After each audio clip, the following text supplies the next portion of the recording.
for more explanation. No, I just heard it because I've met with Ron and Jody. Oh, yeah. Oh, so you've met everybody except for Francois now. That's a crew. Oh, okay. She's much taller than me. Her hair is, yeah. We dress alike, and she usually has pink hair, That's so. what I think that's the tip. Yeah, it's a lot of people mix us up.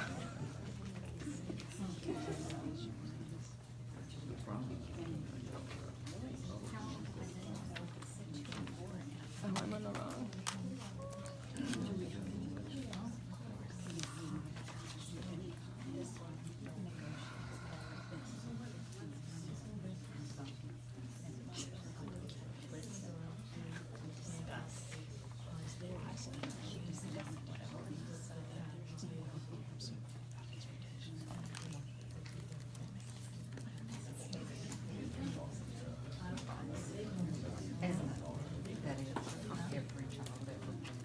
Good evening, everybody. Welcome to our forum tonight, which is the Republican candidates running for county commissioners.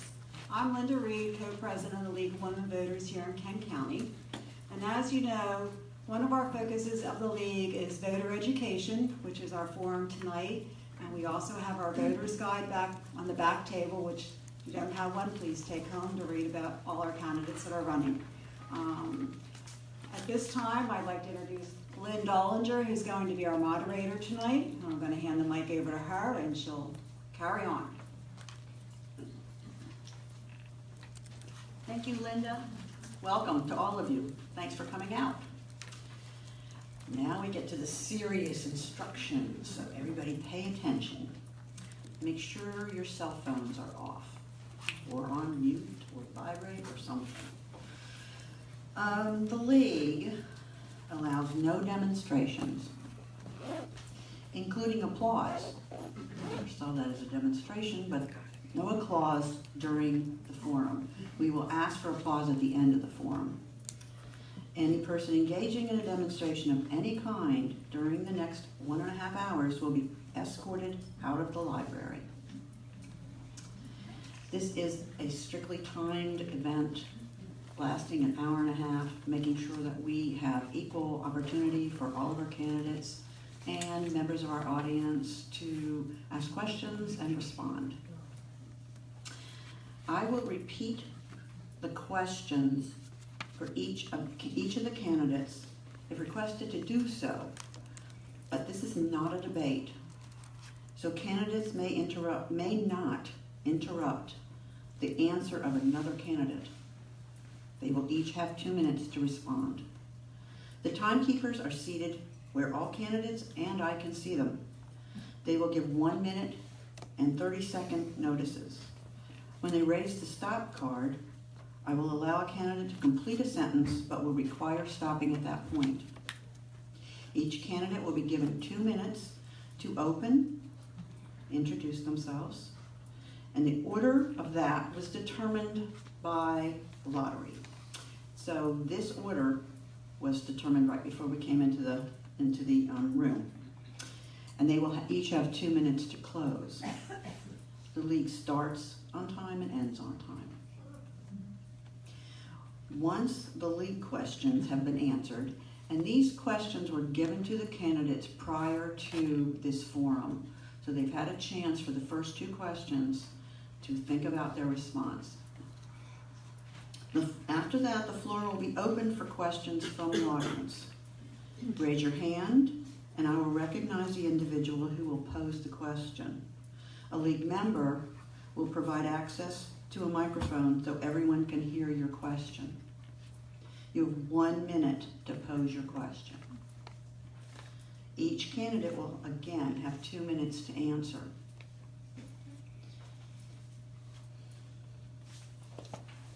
All right.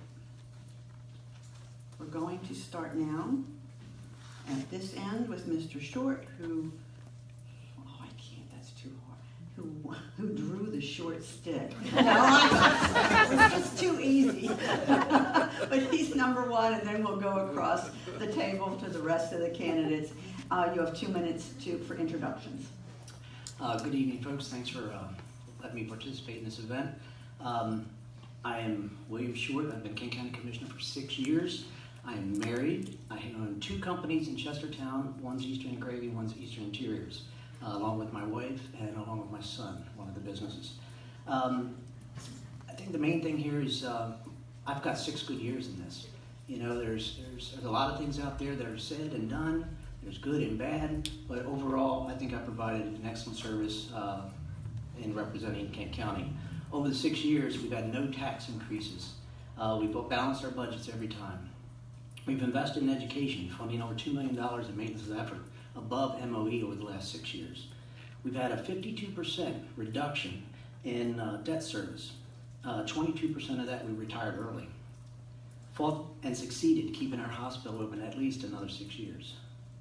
Protected agriculture by protecting them from industrial size wind turbines and industrial scale solar farms. Those were big fights in Annapolis and in the county. Eliminated burdensome regulation in Kent County to keep to be open for business. Supported craft beer and restaurant industry, distilling industry. Helped create and supported the arts and entertainment district. We've been reforming the 301 corridor zoning.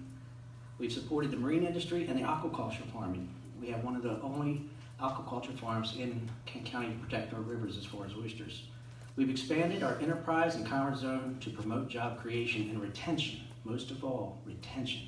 We had a chance to lose one of our largest employers, which employs 350 people, and we did everything we had to keep them in Kent County.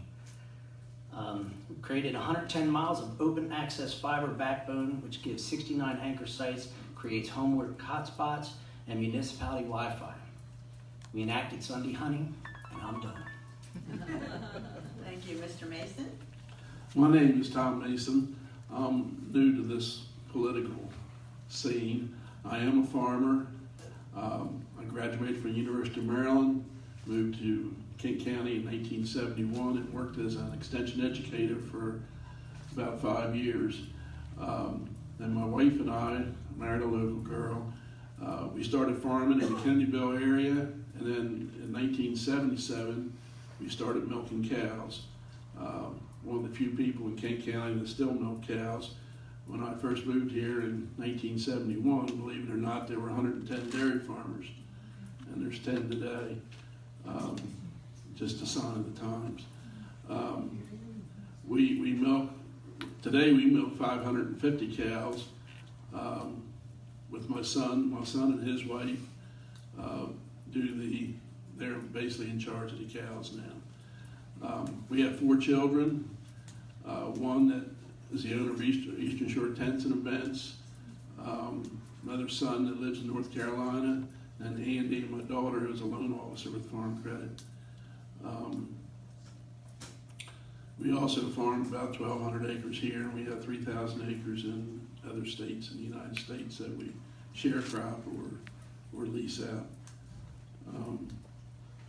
I'm also a state director for Maryland Farm Bureau and was appointed by Governor Hogan as a trustee for the Maryland Land Trust, Preservation Land Trust.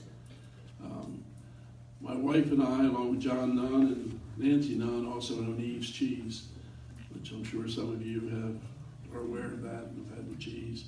If you haven't had the cheese, you need to have the cheese. And I'm going to go ahead and quit right now because I think my time's about up. Thank you. Mr. Jacob? Hi, my name is Bob Jacob. Born and raised in Rockwall, Maryland. Spent the last 23 years of my life living in Penina. I just recently moved this past year to Wharton, Maryland. I have a 16-year-old son who's a sophomore at Kent County High School. I have a stepdaughter who's a graduate of Kent County High School and Chesapeake College. Been married for 22 years. I am the owner-operator of a company called Chesapeake CNC Manufacturing on Mary Morse Road.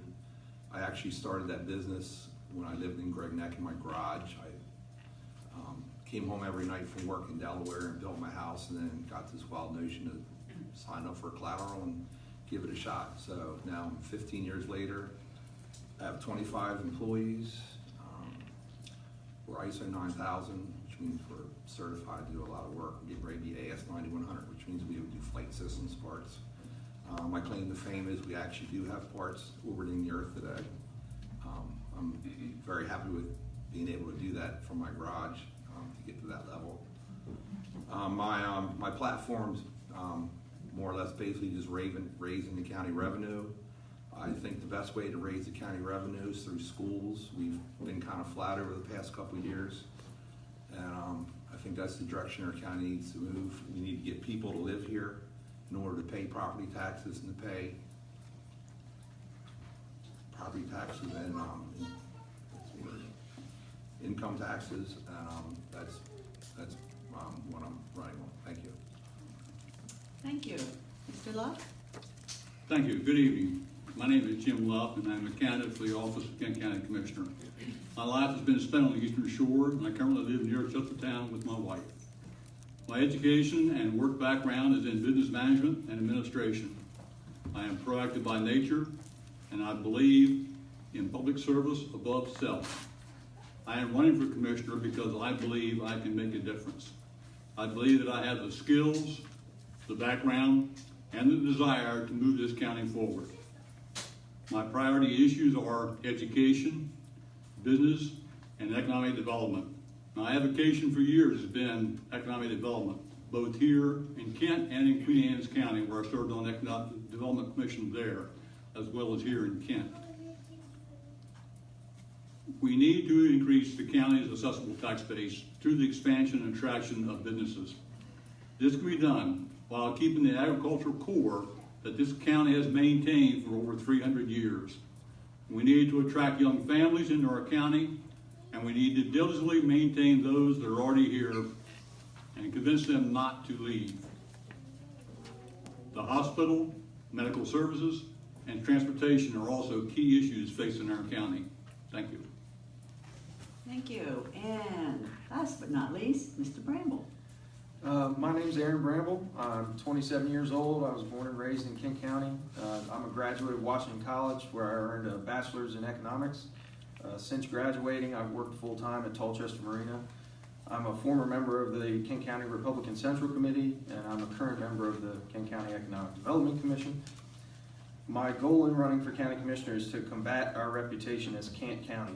I believe our county codes need to be revised and updated in order to create an environment that is friendly to businesses and residents.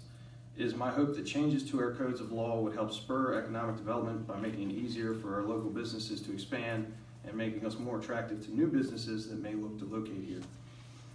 In a county with a declining and aging population, I believe economic development needs to be the primary focus of any administration in the immediate future. Proactivity in this focus is going to be essential to making Kent County thrive. Thank you. Thank you all, gentlemen. Now, without further ado, I think we will move on to our questions. The first two questions were, as I said earlier, were given to the candidates prior to this forum, and they're also in your, you have them also in your program. Thank you. So I'm going to start, the first question I'm going to start on this end, and the second question I'll reverse the order. The first question is about transportation. Kent County has very little dependable and accessible public transportation. What solution would you propose or support to address this problem? Mr. Shore. I think that's kind of loosely used for one thing. I think we have a lot of transportation. It's getting people to use it is the difficult part. We do have a problem because we are so rural, but we have DCT, which offers rides to all sorts of individuals throughout the county, whether it's for medical, whether it's going to our pools in Wharton. We've offered, it's a lot of challenges. We've actually taken DCT and they've offered rides from Millington, from Rock Hall. People don't utilize the service. So that's one thing, but we got to get better at getting people to use the service. We have the Kent Family Center, which also does the same thing. We have Key Lime Taxi, which is there to help those on Medicare, Medicaid, those in need. It's a service that they provide for that. We're in conversation, we've been in conversation for the last year with Queen Anne's County Ride. We're always trying to stimulate it and make it better, but it's a process. It's very hard when you're in a rural area like this, but I think essentially we're doing it. We have other agencies out there, home ports, that provide transportation. We've actually said in the past year, to bring that number to us. If you get the numbers behind you, what you need for fuel, we're open to that. We already give out to multiple agencies to do these sort of things, and you just got to come and present at budget time. Thank you. Thank you very much. Mr. Mason? Kent County is as we all know, a very rural county with limited funds, which in all reality cannot fund public transportation, like, say, Baltimore City. I would continue to support the Delmarva Community Transit, which from the literature I reviewed about it, and I've talked to several people since then about it, they all think it's very accommodating and serves the needs of our community very well. In fact, today I was at the Soil Conservation Office, and the bus was sitting there, which I assume had brought somebody, to the doctor. Another thing I think that can be done is, as a community, is to be more neighborly. I know growing up, my mother helped an elderly couple near us if they needed, as they aged and they couldn't drive, if they needed groceries, she would take them, or if they didn't want to go, she would, get what they needed. And it's the right and the godly thing to do to help someone if they need help. We need to go back to supporting each other, do unto others as you would have them do unto you. Government cannot, and it was never meant to be, a provider of every resource that we desire. I would support a task group to evaluate the situation and see if it would be economically feasible for a private business to provide these needs. Perhaps a share riding service like Uber could come to Kent County, but this is something I think we can certainly explore and look at. Thank you. Thank you. Mr. Jacob? Thank you. This transportation question was very challenging to me.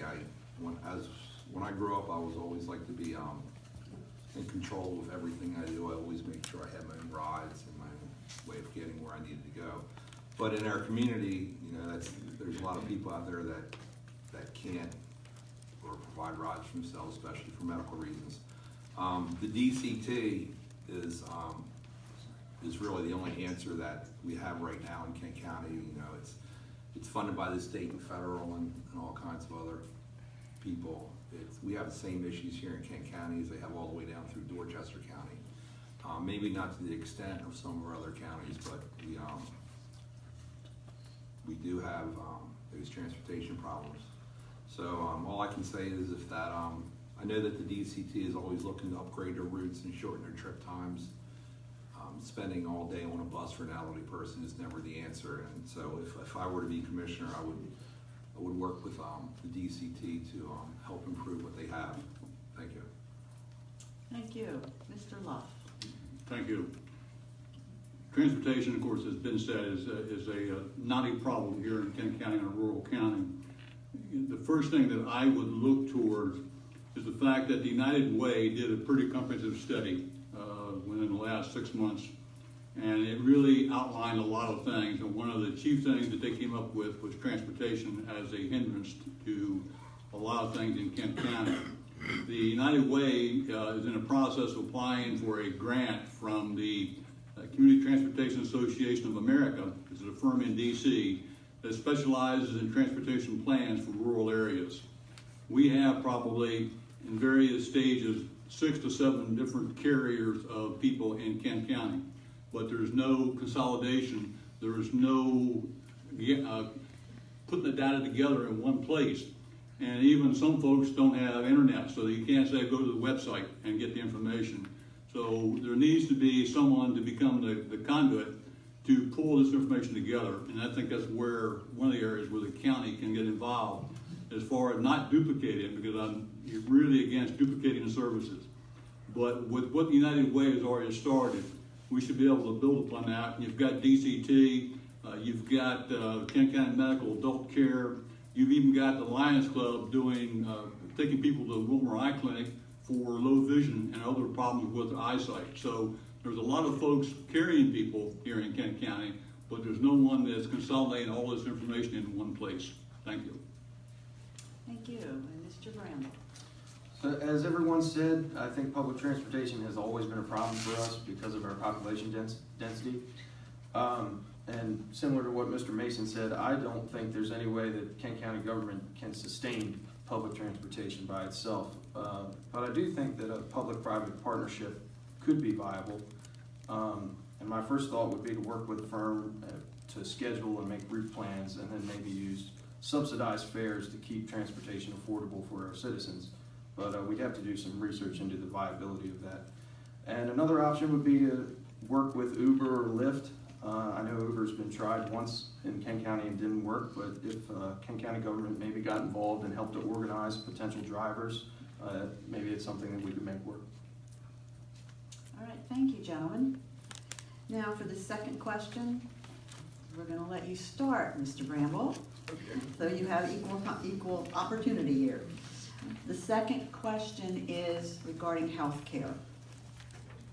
According to the comprehensive needs assessment prepared for the United Way by Chesapeake Charities, which was referenced earlier, Kent County ranks in the lowest 25% of Maryland counties in overall positive health outcomes. The report states, quote, substance abuse, obesity, diabetes, heart disease, and mental health issues are the most prevalent medical conditions facing local residents, end quote. And that lack of access to affordable services is a major concern. What efforts would you support to help our citizens get the care they need, and how would you recommend the county pay for it?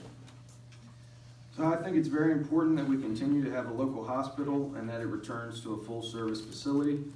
That being said, in my opinion, University of Maryland Medical System isn't the right partner for Kent County. I think the next commission needs to start looking for a new buyer for the hospital, one that is committed to maintaining a full-service facility in the area. We also have very limited emergency services, and part of the problem there is the difficulty of budgeting the necessary resources to that department. Similar to the schools, we have trouble offering competitive salaries for personnel. But I think we're going to have to get creative if we want to expand emergency services. The Save Our Hospital group has already worked with people who have suggested new ways that EMS can charge insurance companies for the services they provide. And I think it's going to take ideas like that to acquire the resources we need to provide ideal emergency services. And that's something that the county commissioners should look into. Thank you. Mr. Luff. Thank you. Aaron hit it around the head when he said about we need to make sure that we keep that in-bed hospital here in Kent County. My son was born there. It's a hospital that's always been there for the public. And either through legislation or potentially another buyer to maintain that hospital, we need to do that. Beyond that, I'll tag on to what I just said about transportation. United Way has done a very comprehensive, very detailed study of a lot of different services that are now being offered in Kent County. And a lot of the ones that are outlined here as far as substance abuse, obesity, diabetes, heart disease, mental health, as far as being the most prevalent medical conditions, they addressed all of those in that study. So again, I think what we need to do is to work with them, help them. Basically, they can apply for grants. There's funding out there so that we can provide these type of services through places that are already in business in Kent County. We don't need to recreate the wheel, so to speak. We can capitalize on what we have and move forward with that. Thank you very much. Mr. Jacob. Thank you. The Rural Healthcare Commission was a collaborative between senator and delegates recently at Annapolis that created a panel to try to help solve the issues of healthcare on the Eastern Shore, from Kent, Queen Anne's, Dorchester, Talbot, all the way down, down to Cambridge. And what came out of this was a collaborative and a pilot program that was started this year. That was to help put services together to coordinate all the, I'm going to repeat my words, repeat all the services that are available. The,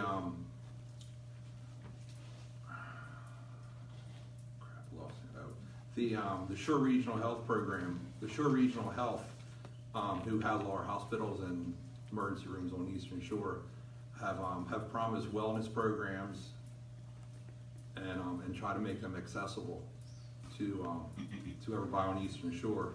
And this collaborative that was just formed in its infant stages has been funded for the next couple of years to start working on this, and they'll be working with all the commissioners on the Eastern Shore to try to pull this together to make it work.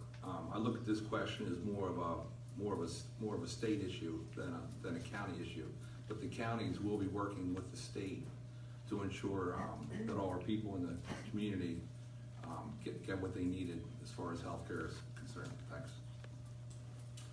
Thank you. Mr. Mason. Thank you. Like a couple of our other candidates, we need to do everything that we can to keep our hospital here. Do everything that we can to keep that hospital so that we're not having to drive to Annapolis or Christiana or somewhere else to get that services. Along with that, addiction and mental health issues are a great concern in King County. And with the recent high-profile suicides, there seems to be even more interest in this subject. I do believe we have some treatment facilities available, such as the Wilson Center, Crossroads, Kent Center, and others. But I do question if it is enough to what we need in this area. One place to start is to require education in all of our schools at a young age. You can't wait till they're sophomores or juniors, because a lot of times it's too late then, to educate them on substance abuse and the causes of obesity, diabetes, and heart disease. I think this is very important. It is also concerning to me that Maryland, and now Kent County, has a dispensary for marijuana, which study after study shows this drug is addictive, does damage to the brain, and can lead to other substance abuse. We should also support and partner with any professionals that address these concerns, such as, and I would continue to support our health department and various groups as the Kent Commission on Aging, Kent County Local Management Board, Social Services Board, Regional Mental Health Advisory Committee, Kent County Emergency Service Board, and the Mid-Shore Mental Health Systems. Thank you. Thank you. And finally, Mr. Short. I was lucky enough to actually sit with Senator Middleton in the 36th District, along with Margie Ellsberg, who was a phenomenal player in saving our hospital, along with Dr. Jerry Connor, Dr. Benjamin. That was one heck of a fight we had to have in order just to get the 6 extra years. But I feel confident having folks like Senator Middleton, who's not even from this county, but he played a direct role in making this possible. And saving that hospital also saves our school system, it saves our community, it saves our college. Everybody who voiced an opinion during that process saved our hospital. It wasn't just one of us, it took us all. And you know, the Rural Healthcare Coalition, that developed because of the fight we had here, just like many other fights we've had here. And then, you know, I've said, as small as we are, it seems like you never stop that one big fight, whether it's hospitals, turbines, whatever it may be. It's just one fight after another. But the fiber and high speed that we put in Kent County is going to play a direct role in making medicine and hospitals more efficient and more powerful, because state-of-the-art technologies will allow that medicine and the way doctors see patients to be even more viable for all Kent County citizens. Thank you very much. Now that we have completed the 2 questions that were presented to our candidates and that are in your program, we now have an opportunity for the audience to pose questions. And let me remind you how this is going to work. You will raise your hand if you have a question, and one of our members will bring the microphone around to you. We hold on to that microphone so that we don't get it distributed all the way through the audience. Our member will control that microphone. You have 1 minute to pose your question. You can direct it at one of the candidates or all of them, but know that each candidate will have an opportunity to respond. They will each get 2 minutes to respond. And then we'll see, our goal is to still complete this forum by 8:30. So at about 20 minutes after, we will suspend questions and give each of the candidates an opportunity for closing remarks. So at this time, going to open the floor for questions. Raise your hand, and I will select someone to come to get your question. I'm going to start with the gentleman here with the big heart on his t-shirt. Oh, it stays in your head. Can I not use the microphone? It frightens me. Seriously. Thank you. There's a popular trope in our society that madness is doing the same thing repeatedly and expecting a different result. We have been told that our county has existed in a financially constrained state for an extended period now.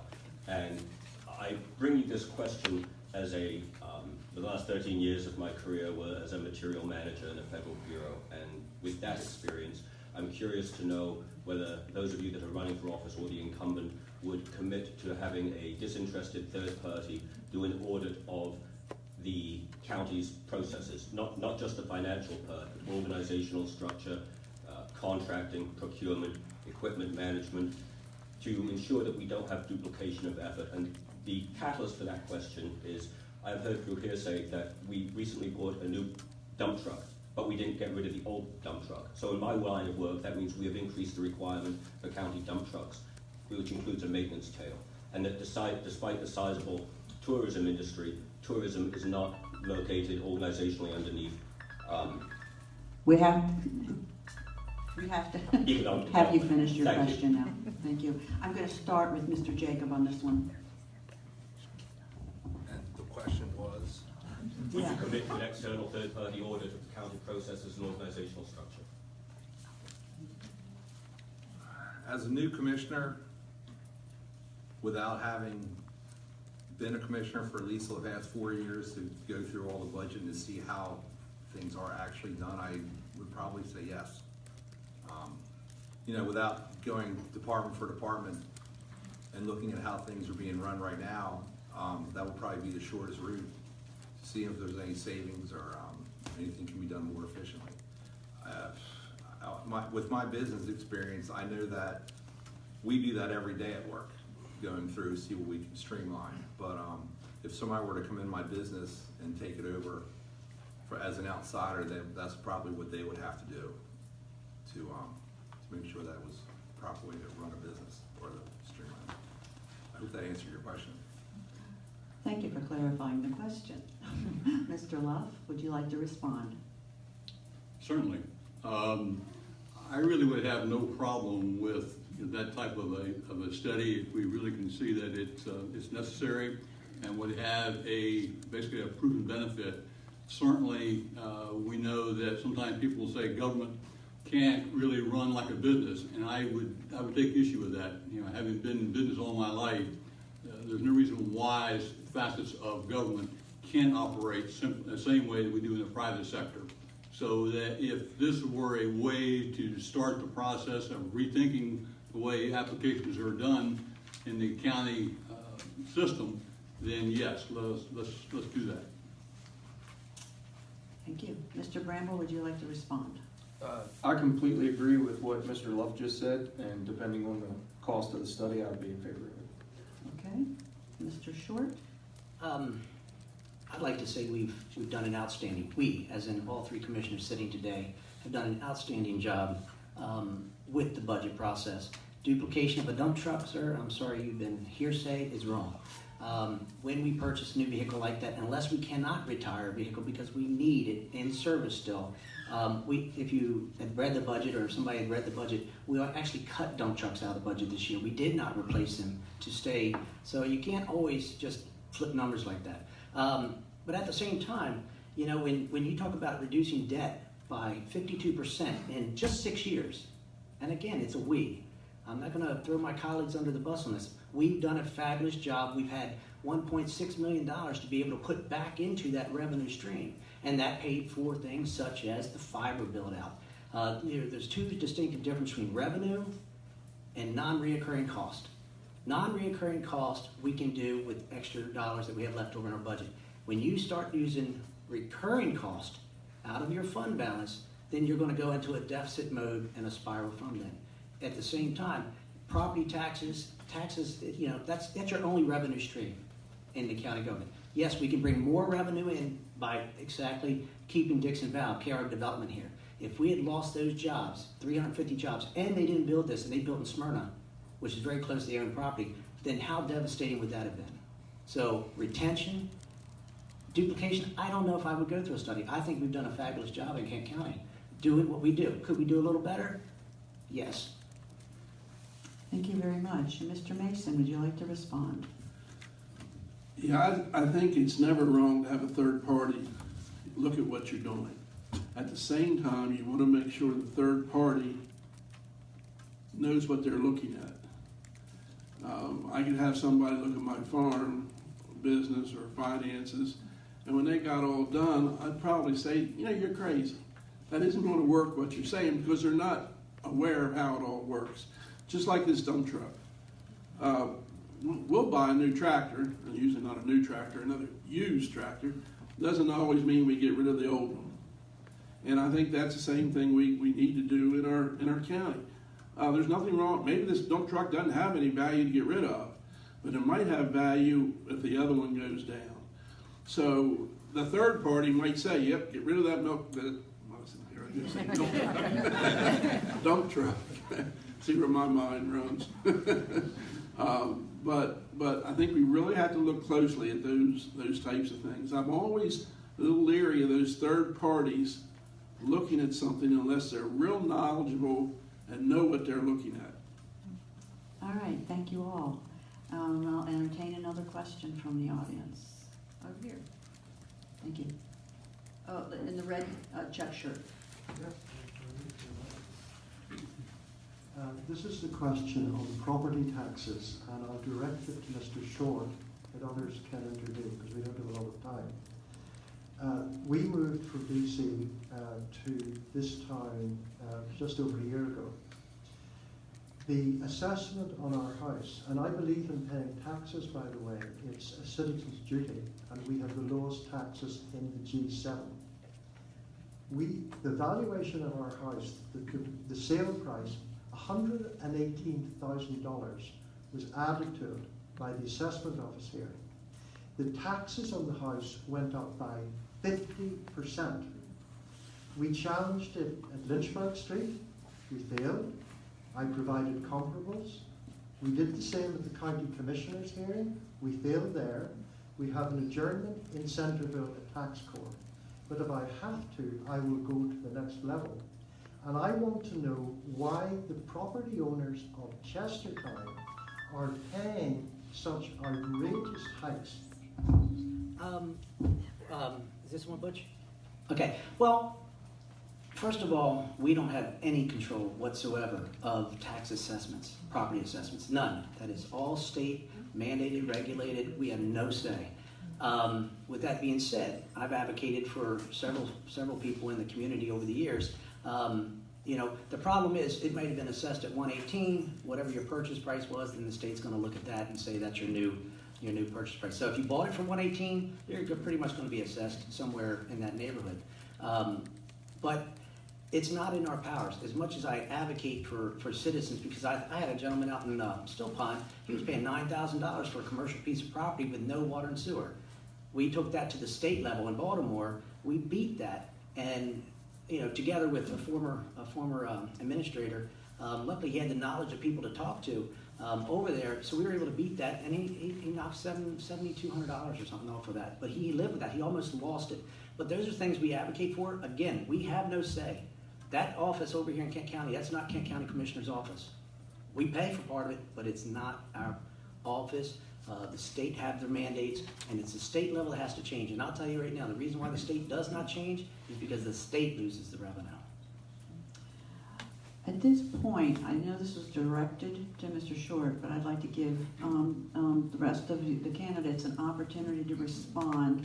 And I'm just going to ask if anybody else wants to respond to that. Mr. Mason. I'll agree with Bill.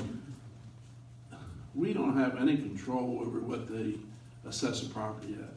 And I own a lot of properties, and I get these things, and how in the world do they come up with this? And I'll send it in to them to appeal it, and you'll go in there, and it's still the same when you get done. I've gone to the appeals board. The only thing I would say is I think the appeals board could be more favorable to the citizens. It's kind of your waste of time to go in there because they always just always leave it the way it is because it seems to me they're too afraid to buck the system. And if they're afraid to buck the system, then maybe they shouldn't be on that board. I don't know what you do on these assessments. I mean, I've had assessments just like you have had that are ridiculous. In some cases, we've gotten them lowered. Some cases, you bite the bullet and pay the taxes and hope it'll be better later. Thank you, Mr. Mason. Any of the other candidates want to respond to this question? Well, I could add to it, but actually just to agree with what happened there, because it happened to me personally, is that when we went through the triennial reassessment on our property, it was assessed roughly $100,000 more than the market value. We basically appealed to the local office. They were very nice. It took about 15 minutes to gather all my data up, and they said they would forward it on to Baltimore for a adjudication by them. About 3 weeks it came back. Of course, they denied it. So then my next course of action would then to take it to the layperson's board and would be denied again. And then my last recourse would be to hire an attorney and try to fight it in tax court. At that point, I just said, I'm done. It's a 3-year triennial assessment. Hopefully, by the time it gets to the 3rd year, the market value will get close to what the assessed value is. All right, thank you. Is that all the candidates are done? Okay. We will entertain another question. I'll take one on the side over here. The woman with the black shirt on. Hello. I am actually, or am I supposed to? If that's okay. I am actually a registered Democrat, and I am here because I am unwilling to vote for the current incumbents, any of the current incumbents, because of the way that they have handled the education budget. I feel that they don't put enough value into supporting our schools, along with not putting enough value into supporting economic development that will draw families into the county, young families into the county to grow our tax base. So I'm curious to hear from all of you who are not incumbents what you would say to Democrats like me who are sort of adrift right now because we're not really sure who to vote for on our side of the fence. Are you clear on the question? Oh, I guess let me ask, I guess the question would be, what can you tell me that would show me that you have an invested interest in bringing young families to this county? Thank you for restating that. That's quite all right. I'm going to start with Mr. Bramble on this one. Well, I think that one of the problems we have in Kent County is that our population has declined, our school enrollment is declining, and to me, I would consider that a form of recession. And the county has limited revenue, and but the schools are one of the most important parts of the budget. And my thought would be that with the current state of affairs, we should act as though we're in economic recession. And I think that I don't know about attracting young families, but I think that by increasing efficiency across the board in county government and having a collaborative spirit with the school system, we can make cuts and increase efficiency that allow us to fully fund the schools. because I do think that the schools need to be fully funded. I think the finance officers of both the county and the schools should sit down together, look for overlap. I think that we need to expand sharing of services to eliminate as much from the school budget as possible. Other than that, I think on the attraction side, everybody in Kent County seems to disparage the school system. And I think that we need to educate the population and let them know that the schools actually do provide a good education. And when they're out talking to potential residents, they need to be singing the school's praises rather than disparaging them. Thank you. I think I'm going to continue down the table here. Mr. Luff? Thank you. There's no question in my mind that the number one issue is education in Kent County. It is basically the foundation, it's the linchpin of economic development. This last week at the Economic Development Commission meeting, we had Dr. John Andes from Salisbury University, also the director of a consortium down there, who basically have developed data that shows that public education is economic development. And you really can't have good economic development without a good public education system. And he even he quantified it by showing the amount of dollars that are spent in a county by people who live in the county and whose children are in the public school system. So there's no question that has to be anything that we do in economic development. As Aaron has said, the first question is, how are your schools? And if we can't say the schools are superior, they're the best, then we're going to have a problem competing with the other counties. That's why we have families leave now and move across the bridge into Queen Anne's County so that their children can go to Queen Anne's County schools because they believe they're superior. That's not true. Kent County is doing a fantastic job. They just awarded $5.8 million in scholarships last week at graduation. They have over 70% of the seniors going on to college. They were the number 49 high school in the state of Maryland out of 300. We need to cheer their praises. We need to be the cheerleader for them. And we need to make sure that they are funded to get the staff they need, because they need staff today that we didn't need when I was in school, but is needed today. Thank you. Thank you. Mr. Jacob? So Aaron, Jim, and I are, actually I forgot to tell you, I was on the Economic Commission for the past 5 years when I was opening. And we all were sitting listening to the economists last week. And what it comes down to is, what he was saying was the biggest bang for your buck is basically investing in the schools. Kent County is kind of the way it is by design. I mean, we have 19,000 people here. That's the way it's always been. I can remember 10 years ago when people ran for a county commissioner, they ran on, we're going to keep our county the same, we're not going to change. And 10 years ago, everybody voted for that. Well, we found out now, 10 years later, that, well, we actually do have to change a little bit if we're going to increase our county budget. You know, I go back to the simple formula that you pay your taxes where you live. And, you know, the biggest way to change that is to get people to live here. That's the fastest way to change the bottom line. And I always think that the schools are the fastest way to get that done. Yes, we need to tweak our we need some more economic development. We have to tweak the way we, our laws and the way we govern on how we allow people to build houses and do our county. But the bottom line is we just need to, we just got to get moving in a positive direction economically, and I think the schools are the way to go. Thank you. Mr. Mason? Yeah, I'm all for schools. I think if we don't support our schools, we're in trouble. I have 4 children that graduated from Kent County High School. All 4 of them have done very well. Like I've said before, my oldest son has his own business. He can short tents and events. The second boy is a CFO for a company in North Carolina, has an MBA from Notre Dame, and the other 2 both graduated from Cornell. And this was all with Kent County school education. So there's no doubt that I think our children are getting a good education here. That doesn't mean we don't have problems. I think one of the things we should do is, we always hear this, that our schools aren't up to par, that our kids aren't this, and our kids aren't that. Somebody, and I don't know if somebody in the school system, should be profiling some of these children.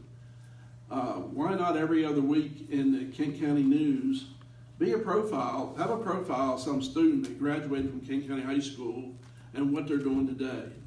And this doesn't need to always be the children that just went to college. I know many people that have businesses that they didn't go to college, but they're very successful. They might be a plumber.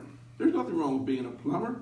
I just read the other day that there's a vast shortage of plumbers, and some of them are making $100,000. I mean, but we've got to support the schools. I do have and I'm not going to mention it now because a way that I'm hoping that we can get some money that'll be earmarked just for the schools. But it's something that I don't want to mention out in public right now because it may be controversial. And I don't think we need anything more controversial when it comes to our schools right now. Just tell me, I'll say it. Yes, we are still going to give you a chance to respond. No, I'm just saying I'm the controversial guy, I guess. But, listen, we have multiple problems when it comes to the way funding's done. The state requires funding to be done a certain way. They call it maintenance of effort. We have funded maintenance of effort regardless of what is out there about this. So we've hit maintenance of effort. We've also given above maintenance of effort. This year, we're giving maintenance of effort plus $300,000 to the school system. The problem is retention of students. We lost 18 students this year. That's $265,000 loss to the school system. The school system would like you to keep that $265,000 in their budget, but if we do that, the state says we can never, ever change that because of the way MOE works. I am a strong believer in the educational system, just like each gentleman said. But if we don't retain the kids in our schools, we have 350 kids going to out-of-school placement. Take 350 kids times 16,000. How much money would the school system have then? Now, I love the schools. I've supported the schools. I think they're a fabulous thing we have here. I sat through graduation a week ago, and the percentage, 85 kids were dual enrolled college, 2 years, 4 years. 8% were going to military, 7% were staying in the workforce. Like Tom said, look, I'm interior design. I didn't go to school for that. But plumbers, interior design, whatever we have out there, these job opportunities, college, I'll probably get hammered for this one, isn't for every child. But I believe we are the fourth highest per pupil funded county in the state of Maryland. $16,000 goes to educating every one of our students. We have to do it better. I think we have to streamline even more. We closed 2 schools, kept $1 million in savings that the school system kept in their budget. $1 million in savings when we closed those 2 schools. That money stayed in their budget. That didn't come back to you, the citizens, or the county government. It stayed in their budget for them to operate on. I believe we're very fair. We do our due diligence to best do what Kent County citizens, all Kent County citizens, want us to do. Thank you very much. I will now entertain another question on this side of the room. Yes, woman with her hand up. This is for Mr. Love. Economic development is a major part of your current platform. During your involvement in Queen Anne's County and tenure on the Economic Development Committee there, you supported the Ruthsburg Foreign Affairs Security Training Center with explosive ranges on 2,000 acres of farmland. You also supported the Four Seasons Project in the critical area of Queen Anne's County that 4 months into its construction has already had a documented pollution violation with massive sediment runoff into the Chester River. We also have massive development to our north in Middletown. Uncontrolled farmland has been destroyed. Recently, the mayor of Middletown was invited to come and talk about his successes and give input into how Kent County could emulate them. Given your priorities for economic development, what can the residents of Kent County expect your development proposals as they pertain to the environment and quality of life issues that are of great importance to those of us that live here? Can you restate the question, please? The final question. Okay. Given your priorities for economic development, what can residents of Kent County expect your development proposals as they pertain to the environment and quality of life issues that are of great importance to all of us that live here? Thank you. Mr. Love. Thank you. First, let me say, as far as Queen Anne's County was concerned, is that I was part of the commission We were not involved in any of the engineering or any of those plans. And secondly, we were an advisory commission, just like the one here is in Kent. So Queen Anne's could choose to either agree with the recommendations from the commission or not. That was their choice, and they made the decision along those lines.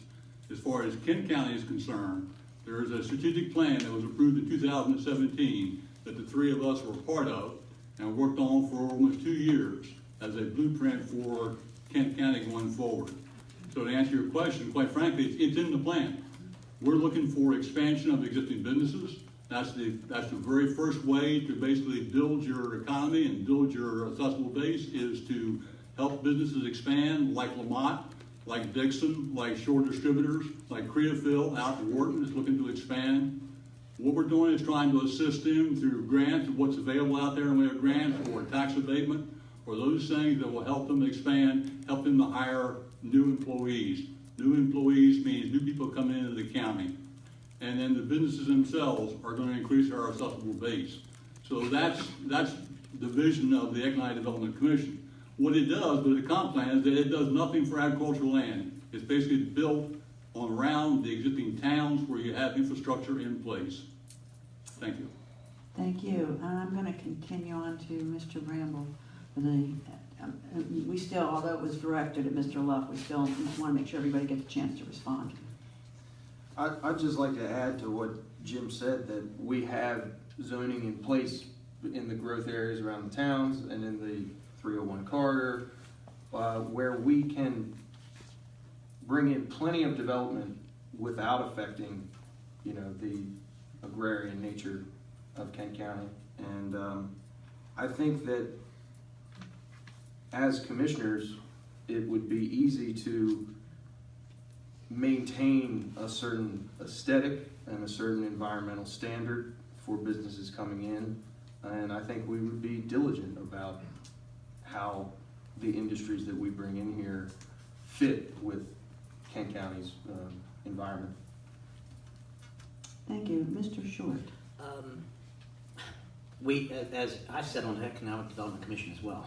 So the plans that have been put in place are good plans. They're using the areas already been zoned. We've had to tweak some zoning, such as 301 corridor.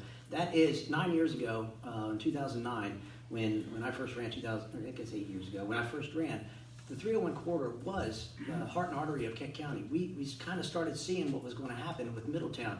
We have to have some place in Kent County designated for growth. We have a small area around Chestertown. We have 301 corridor that we've made changes to. The 1 gig of fiber, it opens the door. When people say there's no economic development, I will flatly tell them they're wrong. It's a process. Rome wasn't built in a day. It's a process that's been put in place. It's moving forward. And as those revenues start to come, the Dixon Valve project, again, that could happen in Smyrna. They own 200 acres in Smyrna. Without the 1 gig of fiber, without going to Annapolis and asking the state for the retention dollars to keep them here for infrastructure, this project may not have happened in Kent County. As much as they love Kent County, there's a good chance that that wouldn't happen. Think about losing 350 jobs. Think about losing Dixon Valve as one of our largest employers. You don't think we have economic development here? I think you're blatantly wrong. I think we've done a fabulous job. That 1 gig of fiber that we've invested in, you wait to see what the outcome of that's going to be, dollar for dollar in Kent County, whether it's cottage industry, whether it's the Dixon expansion, again, that's going to grow up to an $88 million project over the course of 4 years. These are fabulous projects. Dixon Valve, Creophil, all these things were put in place over the last 6 years. They've been implemented. Projects are starting to happen. But again, it does not happen overnight. And anybody that thinks they can pull a rabbit out of the hat and make it happen overnight is wrong. Thank you. Mr. Mason, would you like to respond? I guess I'm the only one here that doesn't serve on this economic advisory committee. I don't know what that means, but it's okay. I think it is very important that we've got to get more businesses in Kent County. We talk about houses, we talk about people, but houses, yes, that's viable, but they also demand services. Sewers, water, roads, and that's a cost. And they will come after we have the businesses. But I do think that we have kind of been lax I think we're stepping it up some now, but when we look at our property taxes over the past, 10 years, I think they're about the same. And that's because we haven't had any, that's where you get your property taxes, is from a business. And that's what we've got to push for. But we don't want a middle town, and we don't need a middle town. The 301 in the Milliken area, I mean, it's there. We just got to push it, and we need to advertise it. We've got to get out of the attitude that, and I'm sure you've all heard this, that Kent County, nobody's going to come to Kent County, not Kent County, it's Kent County, because we don't want to allow anything. Along with that, we can keep our agriculture. I mean, I'm a farmer. Let's face it, I don't want to see agriculture change, but we even sometimes fight agriculture. As long as it's corn and soybeans or wheat, that's fine. But don't think about building a cow barn or a chicken house or anything else that deals with an animal. And I think that's all economic development too. You know, I built a heifer barn and my property taxes go up $4,000. Now that's money that the county's now getting that they weren't getting before. Thank you. Mr. Jacob. Wow, it was like I was waiting all night so I could go last. And now I finally get to go last, and my ideas went this way. So now it's all pointed back together. Being on the Economic Commission, we sit there and we listen to a lot of people come in there and speak. And one of the things that we learned last year was that we have more people commute into the county than commute out for jobs. And that's pretty amazing considering it seems like when I lived up in Galena, everybody in Galena goes somewhere else to work. It seems like they're all going up north. But yet we still have more people commuting in the county. So when it comes to our budget woes, it still comes back to the same formula. We need people to live here to pay the taxes. Why do we have more people coming in here to work than actually live here, even though the northern end of the county is all going out of town? So my thought was to immediately try to add 1,000 families to this county in like the next 5 years. I think the Economic Commission, we used the word 5,000 people. And I just simplified it into families because it sounds more community oriented. But that would be what I would go for. Because that's changing the bottom line. I mean, just think what we could do for our schools. We added $2 to $3 million for a budget. We could throw $600,000, which is, think about what they're short, like nothing. So that was one of the main reasons I decided to run, because the Economic Commission, we could only just give our thoughts, but nobody had to actually listen to us because we didn't have any teeth in the game. So yeah, going fifth probably isn't as easy as I thought it was going to be. Anyway, thank you. You did just fine, thank you. I'd like to entertain a question from the other side of the audience. The gentleman with your hand, hands up. Gentleman with the sport coat on. Thursday there was a bit of a kerfuffle between the Kent County News and the Republican Central Committee. Details don't count, but at the end of it said the Central Committee's job is to push the president's agenda. So I started thinking about that, wondering what did the commissioners do and what part of the agenda could help Kent County? Is there anything in the president's agenda to help us, according to the Central Committee? That's for anybody. Are you clear on that question? Well, okay. I'm going to start with Mr. Mason on this one. Lucky me. That's a loaded question in a sense, because it's either you like our president or you don't like our president. And in all truthfulness, we've got to admit he's done some good things. And he has done some stupid things. And I think we can all agree. I mean, we all can agree with that. I don't know. I don't know what agenda he has that's necessarily going to help us. Right now, as a farmer, I see a lot of his agenda hurting us. when he cut off, put tariffs on Mexico for cheese, I'm like, oh no. Milk price is already the lowest it's been. What's going to happen now? Now, where that's all going to go, I don't know. At the same time, he's the only president that we've had that's ever been able to meet with a North Korean dictator. Where that's going to go, I don't know either. But at least I think that's good. You got to have dialogue. That's better than thinking we're going to shoot missiles at each other. But for Kent County, I don't know that his agenda is necessarily. I mean, I think tax cuts certainly ought to help us. Where that'll go, I'm not sure either. But I think that's another thing we'll have to stop and look at. Mr. Jacob. Thank you. You know, when I decided to run, I looked at where I am on the left or the right, and I consider myself pretty much center, even though I'm Republican. And people have asked me in the past about what they think of our president. And I agree with Mr. Mason. He's done some really brilliant things, and he does some things that really make you leave your head scratching. I know that I'm in manufacturing, and he's just put tariffs on all the metal, a lot of the metal I buy from Europe. And I think 25% tariff actually causes the price to go up for me 18% for what I pay. But for the last 10 months, I've been busier than I've ever been. And, you know, paying the extra money for all these tariffs that he's going back and forth with are actually very good for manufacturing right now. So it creates quite a bit of headache in purchasing when we're trying to buy things. But when I ran, I was running.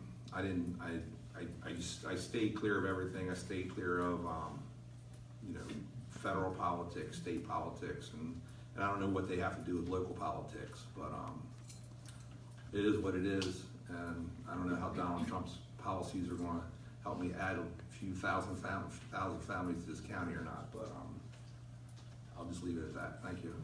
Thank you. Mr. Love? Well, I think the jury is definitely out on that one, and probably will be for some time.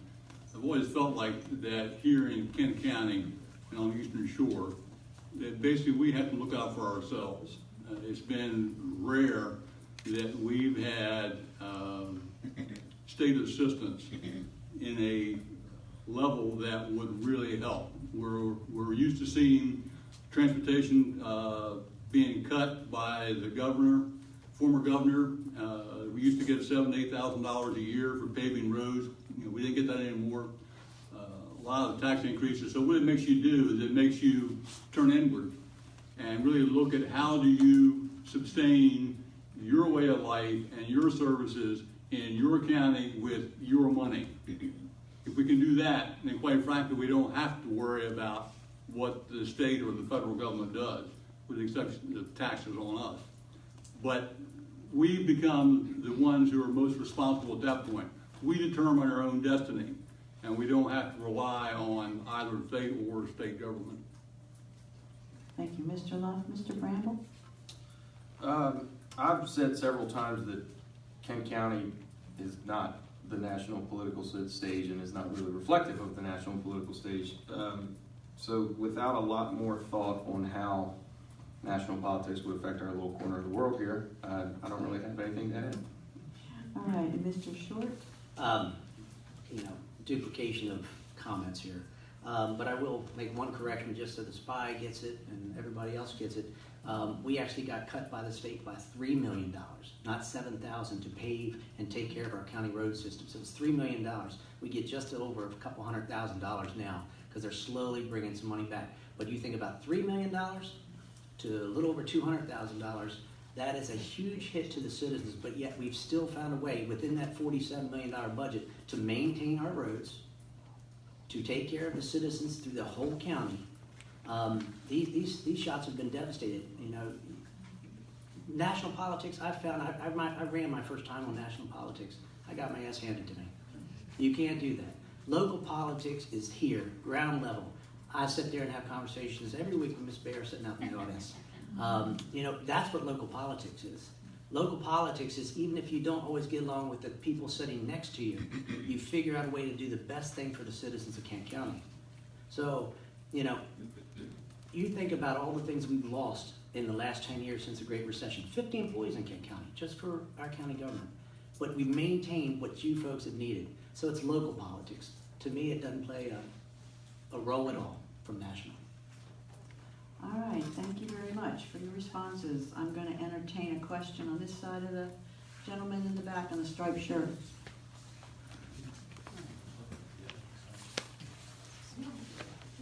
Okay, that's fine. So I was very pleased as a resident of Millington to hear pretty much each person up there speak about the 301 corridor. But I was curious about each candidate's specific vision for the 301 corridor and how they'd go about achieving it. You clear on the question? Okay, I'm going to start with Mr. Jacob on this one. Actually, I spoke at the Gleno Millington Lions Club about a month ago, and Mr. Richardson gave his presentation on everything that was going on with the 301 corridor. And I believe the comp plan actually has signed by the commissioners is going to allow the opportunity for Millington to annex a property. And from what I took from being in Millington, being up there at the Lions Club, that most of Millington is for that. So if I were to make it as commissioner, why would I not fight to make it happen for what the people up there want? I mean, it's not like we're sitting here in Judgetown saying, yeah, we need to raise the population, we need to do this. Let's force a development up there. We wouldn't be doing that because Millington actually wants this. They're doing a lot of work on their own. They're making it happen, and I would fully support anything up on the 301 corridor that they want to do. Thanks. Thank you, Mr. Love. Thank you. The 301 corridor, Millington area has been basically in the plan for Kent County for a number of years, both the comp plan and the standpoint of zoning with the overlay district for creation of jobs. Millington does have a number of environmental hurdles to cross, but they're working toward that now with the potential of actually having their sewage go to Sudlersville. That would really resolve the problem. Even the state's suggested that they look at that. So as Bob said, they want development. They realize after losing their elementary school that one way to get the elementary school back is to get some families in Millington with young children. And there's plenty of land up there that you could have a state-of-the-art school built. But we also don't want to forget on the other side of 301 is Galena. And Galena also recognizes the impact that's going to come from the Middletown bypass. And when that traffic starts coming down 301 into Kent County and places like that. Right now, Queen Anne's County is doing a study of the North County area of Queen Anne's County. They're trying to assess the impact of the 301 bypass. And we're also looking to perhaps get a grant from Upper Shore Regional Council to do the same thing for Kent County, to look at that stretch of 301 from 291 north. It's a natural area. It's a good area for small commercial industry to occur on 301. Mr. Richardson, as Bob said, is an experienced developer in interchange development. He's worked a lot up in New Jersey on the turnpikes and on I-95, so he's very well experienced with that and has a lot of great ideas. Mr. Bramble. So I see the 301 corridor as kind of like the main artery for Kent County for imports and exports. And so I think it's the perfect place for us to try and attract industry. And when I say industry, I mean business to business companies such as Dixon, or now that we have the fiber, server banks, things like that. We have the zoning in place, but we need the infrastructure. And so I think that the next commission should immediately look into running infrastructure in, and paying for that could mean getting grants or whatever.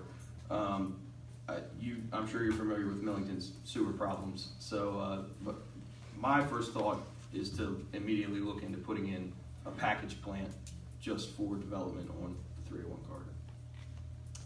Thank you. Mr. Short. I am in support of, for 8 years, developing that 301 corridor. And again, since I took the seat, it's been a continuous process to get that to fruition. And that one development that's has the potential to go there. If you only do $3,000 of property tax per home, they're looking at about 600 homes, plus other business entities within that model to help with the infrastructure of those homes. That developer's actually talking about paying for all the infrastructure that goes into that property. But you're looking at $1.8 million just from the revenue if we only use $3,000 with 600 homes going in there. So the potential growth, and again, we can't say no to it. We can make them do it right. Make them do it right, make them do it clean, make them do it efficient. But that $1.8 million, along with everything else we're doing, I don't think people understand what an $88 million project that KRN Development's building is going to do to the county. But that wouldn't, again, happen without enterprise zone and commerce zone. These things that were not in place, but in the last 6 years have been put in place to keep and attract businesses. And again, hold the businesses here that we have to keep and maintain. So, economic development, 301 corridor, this is all going to be in 10 years. My thing's 10-year plan. It's a 10-year plan to make this happen. But at the same time, with those revenue streams, everybody's going to live happier, including our education system. But we have to live within our means until we get there. And finally, Mr. Mason, do you want to respond? Yeah, I think this is the area where development's got to occur. It's an area where the people want it so much in Kent County, they don't want development, and this is an area that they do, so why shouldn't we? And also, along with Mr. Richardson, I was at one of the commissioners' meetings where his attorney said, Mr. Richardson will pay for this infrastructure. Here's a man that said he'll pay for it. It's not going to, when I take that, he said, we'll go on record saying we'll pay for it. So this means we're not going to have to pay for it. So we ought to be on a fast track to try to see what they do want to do, what kind of businesses they want to bring, along with the businesses and the will come homes. But that's where, personally, I think that's where it needs to be happening right now. Thank you very much. Well, looking at the clock, we're going to entertain one last question on this side of the room, if we have one. Yes, over here in the blue shawl. If our microphone can get there.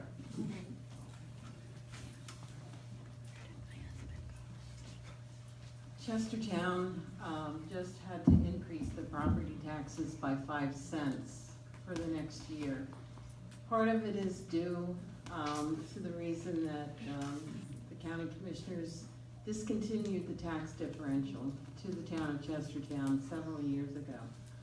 I would like to know if you would commit to returning the tax differential to the town of Chestertown, and then I cite duplication of services, which are police protection and roads. Thank you. Are you clear on the question? Okay, I'm going to start with Mr. Short on this one. That was a big topic in our budget this year, about trying to perhaps phase that back in over the next 5 years. So as the economic development takes off over the next 10-year plan, to be able to re-implement those things for the town citizens. But I feel confident to say I'm not giving the money to the town. I'm going to give the money back to the citizens. So we will, if we do anything, we'll take 2 to 3 cents off or 5 cents off the citizens rate, and then you'll either maintain as town officials, or you'll start to have to increase the tax fund.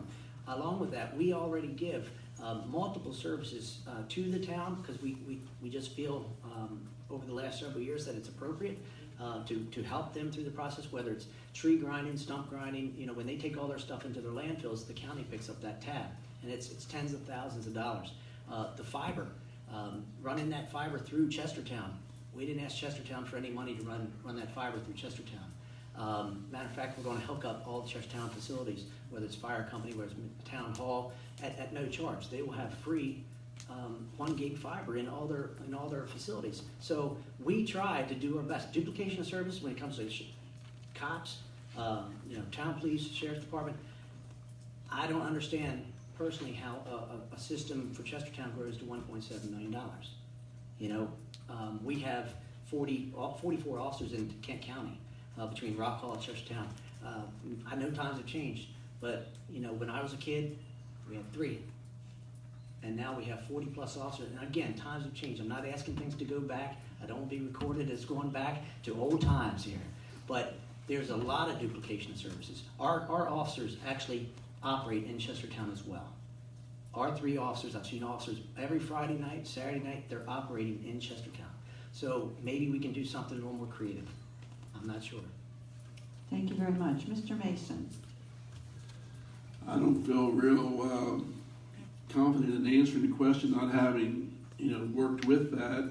I don't see why King County couldn't cooperate with Chestertown and perhaps help them some. At the same time, I think it's important that Chestertown tries to live within their means.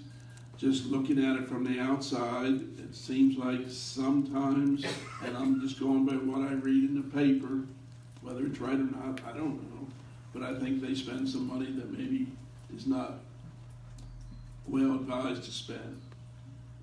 There's some things from a business standpoint I would do different than what they've done, but that's just a personal observation. Thank you. Mr. Jacob? I'm going to start out with what Mr. Mason said, where I don't feel comfortable talking about. It's very difficult to answer this question without knowing what the details are. And as candidates, I don't feel like we have accessibility to the amount of details to be able to answer that question in a relative fashion. Thanks. Okay, Mr. Love, do you want to respond? Sure. So at the top, as far as the offset's concerned, I think that definitely needs to be considered. My understanding that the offset was in place before the Great Recession, but because of financial difficulties, the county stopped that program during the recession and has not resumed it. So essentially, I'm sure that the other towns feel like there is an opportunity for them also. To me, it's kind of a form of double taxation. If you're going to live in town and have to pay full county tax as well as full town tax, it's almost like, well, why would you want to live in town? Why would you want to live out in the county? So yes, it needs to be given consideration. It's not unlike the town of Betterton is looking for help from the county from the standpoint of their bathroom facilities down there. The season's getting ready to start, and they don't have facilities, and that was cut out of Parks and Rec budget. So we're still working with a very flat line of finances here in the county. We just need to resolve that and move it forward. Thank you. Mr. Bramble? I also don't have the confidence to commit to an answer one way or the other, but I do think that duplication of services always offers an opportunity to look for more efficiency in government. So it's definitely something that's important to look at. All right, thank you. Thank you to our audience. Can I answer that one again? No. Nice try. Thank you to our audience and thank you to our candidates. Now we're going to provide 2 minutes each for closing remarks, and I'm going to start on the far end of the table with closing remarks because we started on this end with the opening. Mr. Bramble. Short and sweet. I'd like to thank the League for the opportunity to participate in this forum. I'd like to thank the audience for their participation and questions. In summary of myself, I'd like to reiterate that my goal is to make our county laws more friendly to both businesses and residents and to make sure that Kent County remains a great place to live. I want to say good luck to all the candidates, and I hope that we can all help each other to benefit Kent County. Thank you. Thank you. Mr. Love. Thank you. In closing, I want to thank the League of Women Voters for organizing and managing this candidates forum. I want to thank those of you who have come here tonight to hear the candidates' vision for a better Kent County. I believe that I have the skills, the background, and determination to make Kent County better. We can provide a superior education to the children of this county. We can attract young families to our county. We can expand our tax base. We can help businesses to expand, and we can attract new ones. We have a strategic plan for economic development, and we will use it.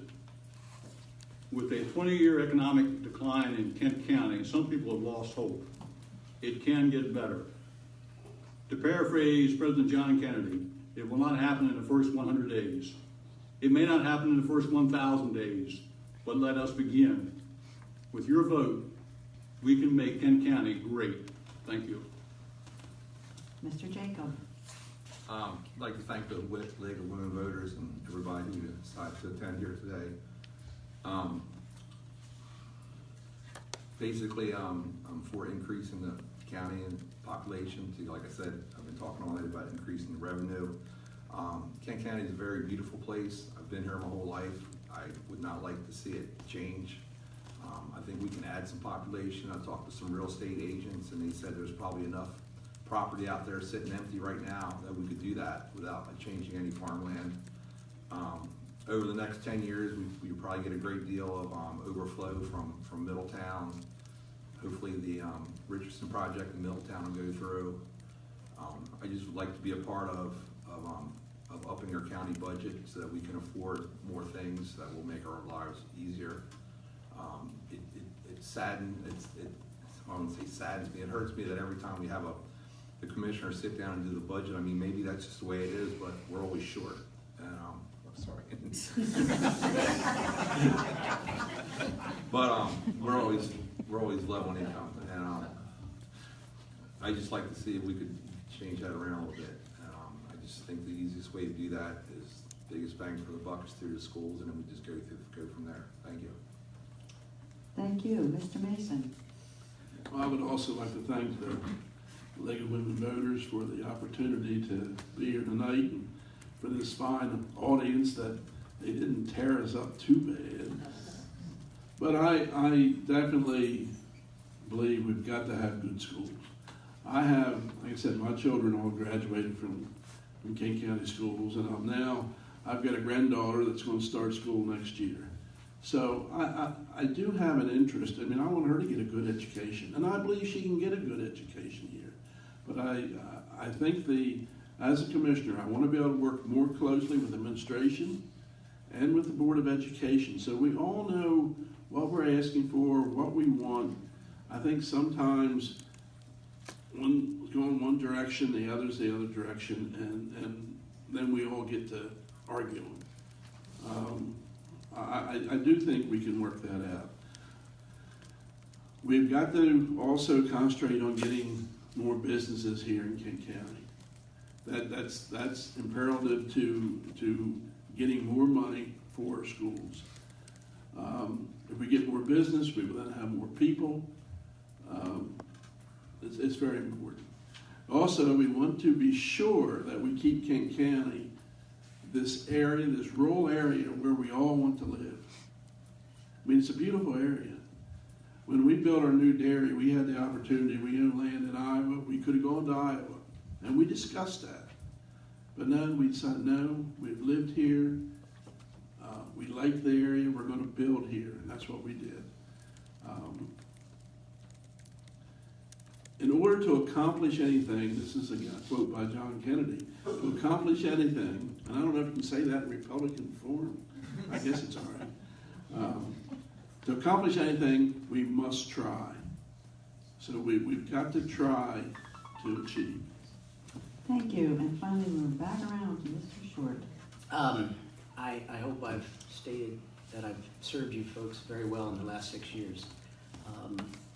And I'd like to continue that. So I'm asking you all to re-elect me in just a few months. I'm going to give a quote as well. And this is going to be my final quote. And I'm going to read it. I am proud to endorse Kent County Commissioner William Bill Short for re-election. For the past 6 years, Commissioner Short served the residents of Kent County with passion and dedication. I look forward to continuing to work with him in the coming years. You can't get a more high endorsement in the state of Maryland than from Governor Hogan. So I appreciate working for you folks. I like working with 36th District. I like working with Governor Hogan, and I think I've served you well. Thank you. Before we conclude tonight, I just want a note, as you exit, please exit out the side door or the front door because the rest of the doors are closed. Now, on behalf of the League of Women Voters, I'd like to thank everybody who attended tonight. A wonderful audience participation and questions. And please join me in thanking our candidates for not only running for office, but for being here tonight with their thoughtful responses.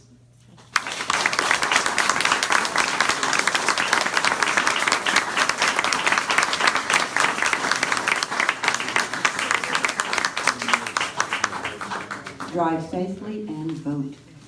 Vote, vote, vote. Low battery. Look, it made it all the way. Well, you know, it's great reading all the comments.